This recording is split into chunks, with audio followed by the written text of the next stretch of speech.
صبح کیونکہ دماغ کو یہ تیز کرتی ہے، ایکٹیویٹ کرتی ہے، اور وہ جو سارے رات اٹھنے کے بعد تھوڑی سی آپ کو تھکاوٹ سی ہوتی ہے اس کو ٹھیک کر دیتی ہے. تو ہمارے یہاں ٹریڈیشنلی بھی چائے پی جاتی ہے اور کئی ملکوں میں پھر وہ کافی پی جاتی ہے. اس میں کیفین ہے، تو اس میں کیفین کم ہے، اس میں کیفین زیادہ ہے، لیکن دونوں جو ہے نا وہ ایڈکٹیو ہے. اور خاص طور پر یہ جو بلیک کافی لیتے ہیں اور اس کو ایسپریسو شاٹ کہتے ہیں، وہ خاصی اس میں مقدار زیادہ ہوتی ہے. اور اگر مطلب میرا خیال ہے کہ ایک شخص کو اگر اپنے دل کو کوئی فائدہ دینا ہے، دماغ کو فائدہ دینا ہے، تو 1 یا 2 کافیز کافی ہوتی ہیں دن کے اندر، اس سے کچھ فائدہ ہوتا ہے. لیکن اس سے زیادہ اگر استعمال کی جائے تو پھر جو ہے نا وہ نقصان دہ صحت کے لیے. کسی بھی چیز کی زیادتی جو ہے ہاں اس کی خاص طور پر نا جی، تو وہ مطلب بلڈ پریشر کا اور باقی چیزوں کا باعث ہے. اور جہاں تک یہ منشیات کا ورائٹی جو آپ کہہ رہے ہیں کس قسم کی چیزیں ہیں، تو کافی ساری مطلب ہم نے اس کو رفلی ڈیوائڈ کیا ہے کہ اس میں نارکوٹکس ہیں. اچھا، نارکوٹکس جو ہے اس میں جو اوپیم اوپیوائڈ سے چیزیں نکلتی ہیں ان کو خاص طور پہ نا ہم لوگ نارکوٹکس کہتے ہیں. اور ہیروئن وہ اسی وجہ سے اسی میں سے ایک نارکوٹکس ہے. افیم ایک نارکوٹک ہے. اور اسی طرح جو سیمی سنتھیٹک یعنی لیبارٹری میں استعمال جو تیار کی جاتی ہیں اس میں انجیکشنز ہیں جو بازار میں میڈیکل ہال سے میں ملتے ہیں، جیسے اس میں پیتھاڈین ٹائپ ہیں، مورفین انجیکشنز پہلے استعمال ہوتے تھے. استعمال تو اس لیے ہوتے تھے کہ اگر کسی کو آپریشن ہو جائے، آپریشن کے بعد شدید درد ہوتا ہے تو اس درد کو روکنے کے لیے جو ہے نا اس کو استعمال کیا جاتا تھا. لیکن کیونکہ یہ دماغ پر اثر انداز ہوتے ہیں، اس میں انسان کچھ ہلکا پھلکا محسوس کرتا ہے، تو وہ یہ ایڈکٹیو بھی ہے. یہ پھر مستقل اس کو استعمال کرنے سے لوگ اس کے جو ہے نا وہ ایڈکٹ ہو جاتے ہیں. تو اسی طرح اور انجیکشنز بھی ہیں، اس میں میں برانڈ نیم نہیں لینا چاہتا، تو لیکن وہ استعمال ہوتے ہیں اور سرے عام مل جاتے ہیں. پھر دوسری چیزیں ہیں کہ جس میں ہم ان کو نا مائنڈ بینڈرز کہتے ہیں، جسے آپ ابھی بھنگ کا نام لے رہے تھے.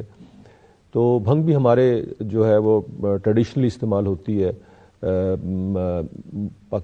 سندھ میں بھی استعمال ہوتی ہے اور پنجاب میں بھی استعمال ہوتی ہے، اور وہ پیروں فقیروں مزاروں پہ وہ بھنگ گھوٹ رہے ہوتے ہیں. تو وہ ڈیفینیٹلی جی یہ تو بڑی خطرناک قسم کی چیز ہے. اور اس میں جب اس کو اس میں کچھ وہ بلکہ ایک فارمولہ ایک بندہ کہتا تھا تھوڑی سی اس میں کالی مرچ ڈالیں، تھوڑا سا اس میں 4 دانے بادام کے ڈالیں، 4 فلاں مغز کے ڈالیں، تو بڑی اس نے ٹیسٹی کوئی چیز بنا کے دی. لیکن یہ اس کو استعمال کریں تو اس میں کیفیت جو ہے نا انسان کی چینج ہو جاتی ہے، سوچنے کا انداز چینج ہو جاتا ہے اور وہ خوشی کا احساس محسوس کرتا ہے. بلکہ وہ سم ٹائمز جو ہے نا وہ بیٹھا ہے تو سوچوں میں گم ہو جاتا ہے، ایک ہی چیز کو لے کے جو ہے نا وہ پتہ نہیں کہاں تک سوچتا جائے گا جب تک وہ استعمال کرتا ہے. کئی لوگ کہتے ہیں بزدل بھی بناتی ہے یہ بھنگ. تو مختلف ایکسپیرینس ہے سبجیکٹ ہر شخص کا. تو سر ماشاءاللہ آپ نے بڑے طریقے سے مطلب ہمیں اس کے حوالے سے گائیڈ کیا. تو میں خواجہ صاحب سے سوال کروں گا. خواجہ صاحب، جیسے ابھی بات چل رہی تھی افیون کی، ہیروئن کی، آپ خود اس میں نا مطلب ایک ایڈکٹ رہے ہیں، تو کون سی چیز کے آپ ایڈکٹ رہے ہیں؟ پھر ماشاءاللہ آپ بڑے ہمت والے ہیں کہ آپ نے اس ایڈکشن سے نکل کر آئے ہیں، اور پھر اب کیسے ریکور کیا آپ نے؟ تو اس حوالے سے ہمارے نوجوانوں کو گائیڈ کریں. اچھا، اس میں آپ کو تھوڑا سا ایڈ کروں کہ اس میں ہمت ہی واحد حل ہوتا ہے. صحیح. آپ یہ کہیں نا کہ ایک ایسا آدمی جو ایڈکٹ ہو یا نشہ کرتا ہو، اس کے پاس 2 آپشنز ہوں گی، یا تو وہ نشہ کرتا رہے یا ہمت کر کے نکل آئے. تو ایک ہی آپشن ہے کہ ہمت کر کے نکل آئے، کیونکہ دوسرا راستہ اس کو سیدھا اس کی آخرت تک لے کے جاتا ہے. یہ میں نے اپنی آنکھوں سے دیکھا. میں جس ریہیب میں رہا وہاں کے کئی پیشنٹس ان کی ڈیتھ ہوئی اور اوور ڈوز کی وجہ سے ہوئی. تو آپشن کوئی نہیں ہوتی، آپ کو ہمت کر کے اس سے نکلنا ہے. اور آج یہاں آنے کا مقصد بھی یہ ہے کہ لوگ تھوڑی سی انسپریشن حاصل کریں کہ ایک اچھی زندگی کی طرف جایا جا سکے. اس کو بھی نہیں کرتے، مطلب نہیں کرتے. مطلب اس کو ٹیبو سمجھا جاتا ہے، اس سے لوگوں سے زیادہ اس پہ یہ ایک طرح سے اچھی بات بھی ہے، کیونکہ ہمارے دین اسلام میں الکوہولزم اور اس کا ایک مخالفت ہے. تو ہمارے معاشرے میں ایک اوور آل ایک اس کے خلاف ایک چیز پائی جاتی ہے، اس کو ختم نہیں ہونا چاہیے، لیکن ہمارے معاشرے میں ویسے ہی بہت پھیل چکا ہے. تو آپ کون سی چیز میں جی میں ایڈکٹ ہوں سلیپنگ پلز کا. جب میں لوگوں کو عام طور پہ بتاتا ہوں تو وہ کہتے ہیں چلو یار یہ تو ایسا نشہ ہے جو ذرا اچھا نشہ ہے اور رسپیکٹیبل نشہ ہے، آپ ایک اچھا لباس پہن کے کسی بھی اسٹور پہ جا کے آپ وہ سلیپنگ پلز آسانی سے لے سکتے ہیں. لیکن ایڈکشن ایک ایسا مرض ہے کہ اس میں بے شک آپ ویڈ یا چرس یا سلیپنگ پلز یا اسٹیمولنٹس جو ہوتے ہیں جو آپ کو ڈاؤن نہیں کرتے بلکہ اپ کرتے ہیں، جس طرح چائے ہو گئی اور کوکین، یہ سارے ہیں نشے جو کہ آپ کو ڈس فنکشنل کرتے ہیں. ایڈکٹ آپ اس کو کہیں گے جو اس چیز کو استعمال کرتے ہوئے اپنے کام نہ کر سکے. سلیپنگ پلز بھی ویسا ہی نشہ ہے جیسے ہم ان نشوں کو سمجھتے ہیں جن کو ہم اچھا نہیں سمجھتے. مثال کے طور پہ الکوہل ہو گیا اور اس طرح سے. تو پہلے تو میں یہ کلیئر کر دوں کہ ایوری تھنگ. سر اس میں جیسے سلیپنگ پل کی آپ بات کر رہے ہیں، آپ کیسے اس میں انوالو ہو گئے، کیوں ہو گئے؟ مطلب ہوا یہ کہ مجھے ہکلاہٹ کا مسئلہ تھا اور ہے.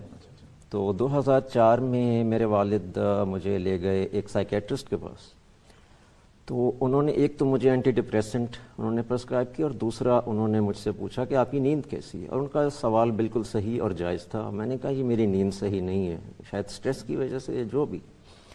انہوں نے ایک سلیپنگ پل مجھے، میں اس کا نام نہیں لوں گا، تو وہ انہوں نے مجھے انہوں نے دی اور I got stuck into it. اچھا میں تھوڑا سا اس میں یہ بتا دوں کہ 80% لوگ جو ہیں وہ ایڈکشن میں نہیں جاتے کیونکہ ان کی جینز میں ایڈکشن نہیں ہوتی. 20% لوگ اصل میں ایڈکٹس وہی بنتے ہیں استعمال کے بعد جن کی جینز میں ان کے والدین کی طرف سے، والد یا والدہ یا دونوں کی طرف سے ایڈکشن آتی ہے. مثال کے طور پہ اگر آپ کی جینز میں ایڈکشن نہیں ہے تو آپ کو وہ ایک گولی ہی کافی ہو جائے گی رات کو سونے کے لیے. صبح اٹھیں گے آپ فریش ہوں گے اور رات گئی بات گئی. لیکن اگر آپ کی جینز میں ایڈکشن ہے تو وہ ایک گولی آپ ایک دن لیں گے کام کر جائے گی، اگلے دن آپ کو 2-3 چاہیے ہوں گی. اس طرح تعداد بڑھتی جائے گی اور ایک وقت وہ بھی آئے گا کہ اچھا فیل کرنا یا سرور فیل ہونا وہ والی کیفیت بھی چلی جاتی ہے. اس کو ہم کہتے ہیں لاس آف کنٹرول.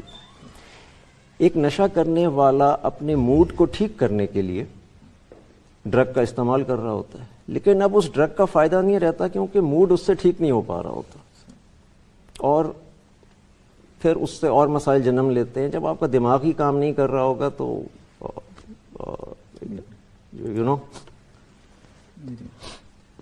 تو ایسی میرا آپ سے سوال ہے اس حوالے سے. دیکھیں جیسے نا اکثر آج کل کے نوجوان میں نا فیشن اور گلیمر کی شکل میں جو ہے نا ان کو یہ مطلب ساری چیزیں دکھائی جا رہی ہیں، نشہ وغیرہ اور یہ ساری چیزیں، اور بڑا مطلب سوشل میڈیا پہ اس کا بڑا ہو گیا.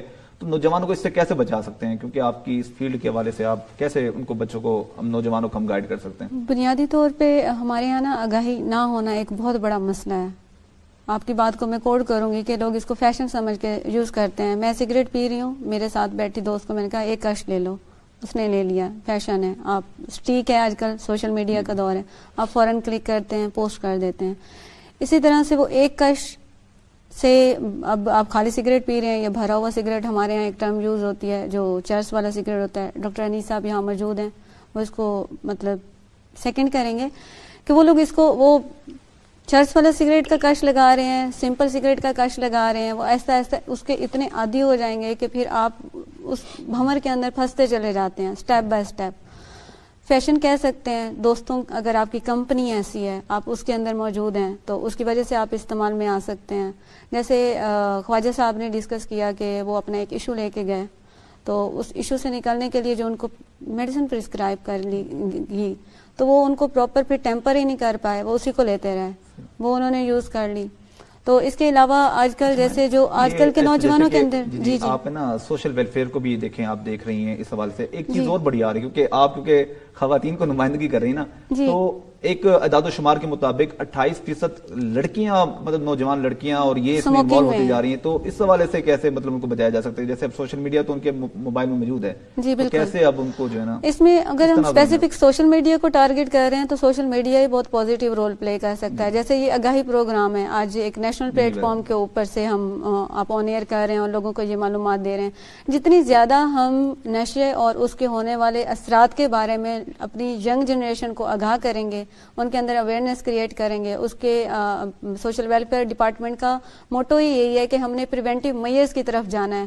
لوگوں کے اندر اس کے پھیلاؤ کے اقدامات کون کون سے ہمیں کرنے چاہیے، بچوں کو ٹیک اپ کیسے کرنا ہے، اسپیسیفکلی یوتھ کو ہم نے ٹارگٹ کیسے کرنا ہے. جیسے آپ نے خواتین کی بات کی تو ابھی ہم خواتین کے لیے بھی کچھ پروگرامز لانچ کرنے جا رہے ہیں. تو ان کے اندر آگاہی، جتنی زیادہ آپ آگاہی دیں گے، ایک دو نشوں کی بات ہوئی, میں کچھ لوکل جو نشے ہیں ان کے نام لوں گی تاکہ ہمارے آڈینس کو اس کی اور آسانی سے سمجھ آئے. جیسے چرس کا استعمال, ہیروئن اس کو پاؤڈر کا استعمال کہتے ہیں. اسی طرح سے افیم کا استعمال, بھنگ کو لوگ نشہ نہیں سمجھتے ہیں لیکن اس کا استعمال آج کل جو سب سے زیادہ یوتھ کے اندر ہے جس کا استعمال بہت بڑھ گیا ہے بچیوں میں بھی اور بچوں میں بھی, وہ ہے آئس کا استعمال. یہ ایک سائیکو ایکٹیو اسٹیمولنٹ ہے. میں انشاءاللہ آپ کے ساتھ پوری ڈیٹیل سے گفتگو کرنے, میرا آپ سے یہ سوال بھی ہوگا. ڈاکٹر صاحب میرا آپ سے سوال, کیونکہ آپ ایک ریہیبلیٹیشن سینٹر کو بھی چلا رہے ہیں اور کافی آپ اس کا مطلب اس جنوبی ایریا میں لیڈنگ آپ کا ایک سسٹم ہے, تو اس میں یہ کہ آپ کے پاس جو کلائنٹس آتے ہیں وہ کیسے ریکور ہوتے ہیں, اس میں کتنا ایکسپیرینس, مطلب پیرنٹس کی طرف سے آتے ہیں یا خود لوگ انوالو ہوتے ہیں, یا نوجوان آج ایسے کوئی آپ کے پاس آ رہا ہے, آپ کا ایکسپیرینس ہے کہ کوئی نوجوان خود آتا ہو کہ جناب میں نے اپنے آپ کو ریکور کرنا ہے؟ سارے ہی جو آپ نے بتایا ان کے لواحقین بھی لے کے آتے ہیں, پیرنٹس بھی لے کے آتے ہیں, خود بھی آتے ہیں اور لائے بھی جاتے ہیں. اچھا, جو لائے جاتے ہیں ایکچولی وہ جیسے مس نے کہا کہ آئس کا استعمال زیادہ ہے. اچھا, آئس جو ہے نا وہ کوئی نئی منشیات تو ہے نہیں, بڑی پرانی ہے. ہٹلر کے دور سے ہٹلر اپنے فوجیوں کو یہ اس کی گولیاں باقاعدہ دیا کرتا تھا تاکہ وہ جاگتے رہیں اور جا کے دشمنوں پہ حملہ کریں. تو وہ ایک ایک دن 2 دن وہ جاگتے تھے اور وہ ٹینک چلاتے تھے اور وہ سر پہ پہنچ جاتے تھے, اس کو بلٹس کریگ کہا جاتا تھا.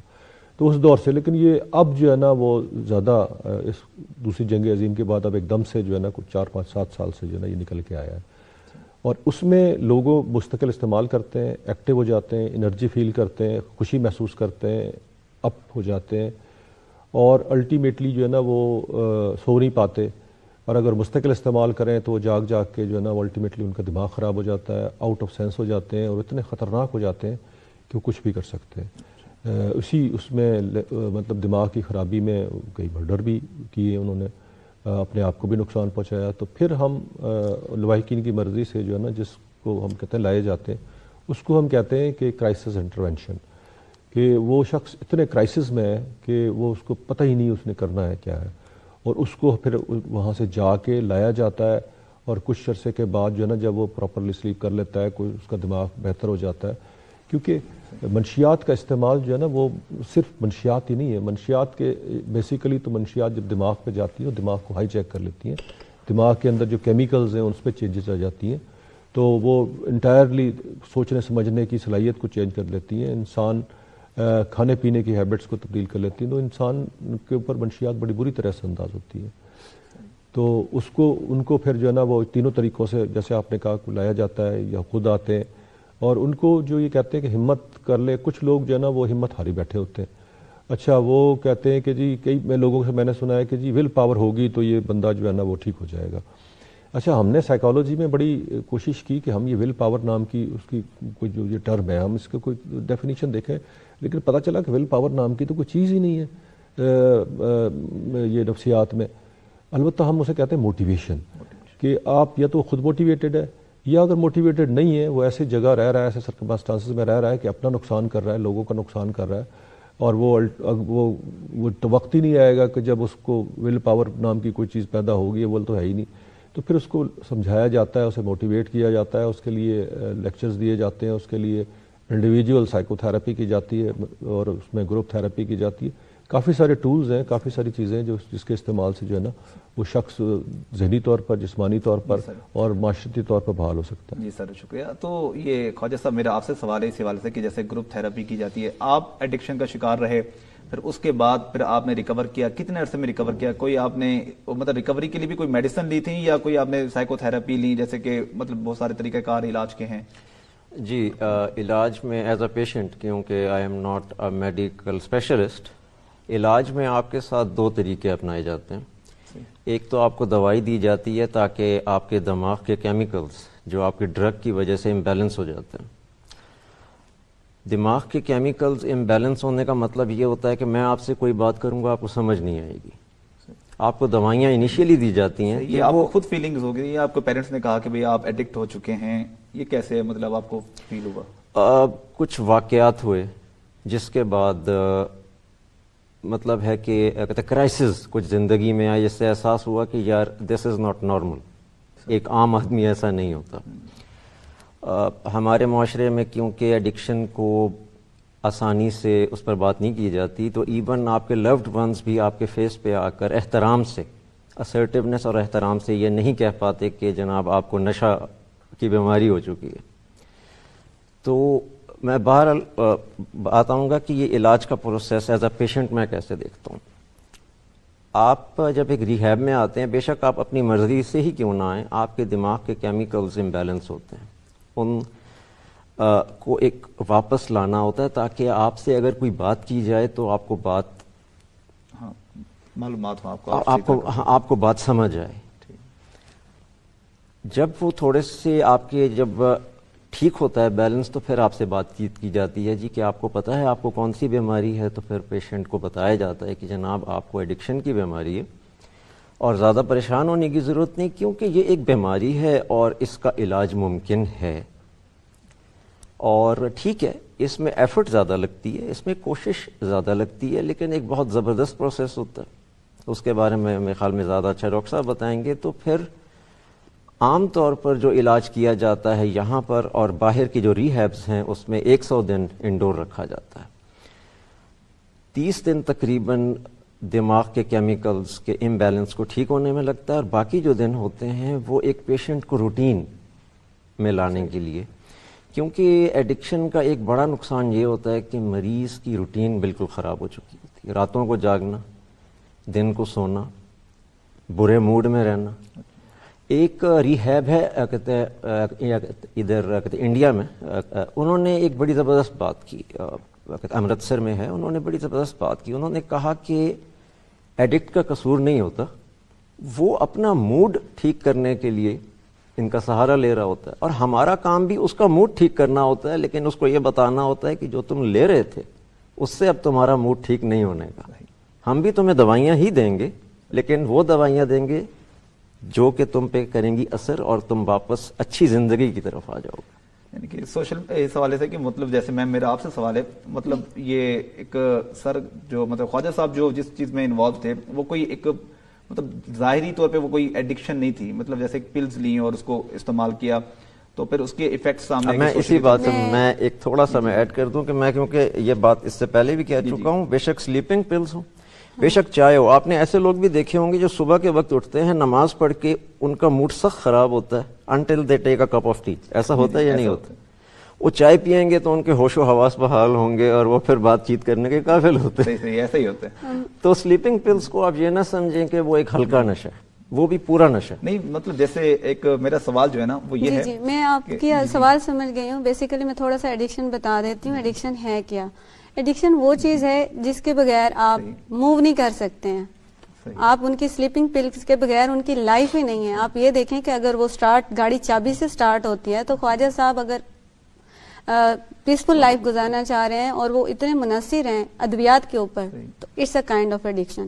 اچھا ایڈکشن میڈیکل النس تو ہے. خواجہ صاحب میں آپ کی بات کاٹوں سوری کہ سوشل ایکٹیو مطلب سوشل جو ہمارے یہاں پہ فیکٹرز نظر آتے ہیں جو لوگوں کو انوالو کرتے ہیں، جیسے خواجہ صاحب کے اوپر ابھی بات ہوئی تھی، تو اس تناظر میں آپ کیا کہیں گے مطلب کہ کون کون سے سوشل فیکٹرز ہیں جو ہمیں متاثر کرتے ہیں کہ ہم نشے کی لت کا شکار ہو جاتے ہیں؟ جی ان کو ہم بنیادی طور پہ ٹریگرز بھی کہتے ہیں کہ کون سی ایسی چیزیں ہیں جو آپ کو اس کی طرف ڈریگ کر کے لے کے جاتی ہیں. جیسے خواجہ صاحب نے کہا کہ ان کو ہکلاہٹ کا ایشو تھا، وہ ان کو کہیں نہ کہیں احساس ایک محرومی محسوس ہوتا تھا کہ میں کس طرح دوسرے نارمل لوگوں کی طرح اسپیچ نہیں کر سکتا. تو وہ ایسوسیٹڈ کچھ اور سات چیزیں جوڑتی گئیں تو ان کی نیند بھی متاثر ہے، ان کی روزمرہ کا مفعول بھی متاثر ہوگا، تو انہوں نے سلیپنگ پلز لینے شروع کی. کچھ تو وجوہات ہوتی ہیں بیماری کے، جیسے کچھ لوگ ڈپریشن کا شکار ہوتے ہیں اس میں لیتے ہیں. موسٹلی جیسے ہمیں کچھ بچے رپورٹ کر رہے ہوتے ہیں کہ جی مجھے ڈپریشن ہو رہا تھا تو دوست نے کہا یار تم پاؤڈر کیوں نہیں لے لیتے ہو جسے ہم ہیروئن کہتے ہو تو تم اس سے نکل جاؤ گے. حالانکہ پاؤڈر ڈپریسنٹ ہے، وہ آپ کو اور لو کر دیتا ہے. اب اس نے ایک دفعہ لیا، دوسرا دفعہ لیا، اور اگر اس نے اس کی ڈوز زیادہ کر لیا تو وہ ڈیپینڈنٹ ہو گیا ہے. یہ ایک پہلو ہو گیا. دوسرا جیسے سر نے بات کی کہ ہم آئس یوز استعمال کروایا تھا ہٹلر نے کہ آپ انرجی فیل کرتے ہو. ہمارے موسٹلی اسٹوڈنٹس لیتے ہیں آئس کو اس لیے کہ زیادہ دیر جاگیں آپ، پڑھائی کے اندر کمپٹیشن ہے، آپ نے کچھ بننا ہے، کچھ کر کے دکھانا ہے، ڈاکٹر بننا ہے، زیادہ دیر جاگیں گے تو زیادہ دیر پڑھیں گے. تو ان دنوں جب وہ آئس کا استعمال کرتے ہیں اور اس کے بعد ان کے لیے اس چیز سے باہر آنا، وہ یہ ایک پہلو ہے. کچھ آپ کا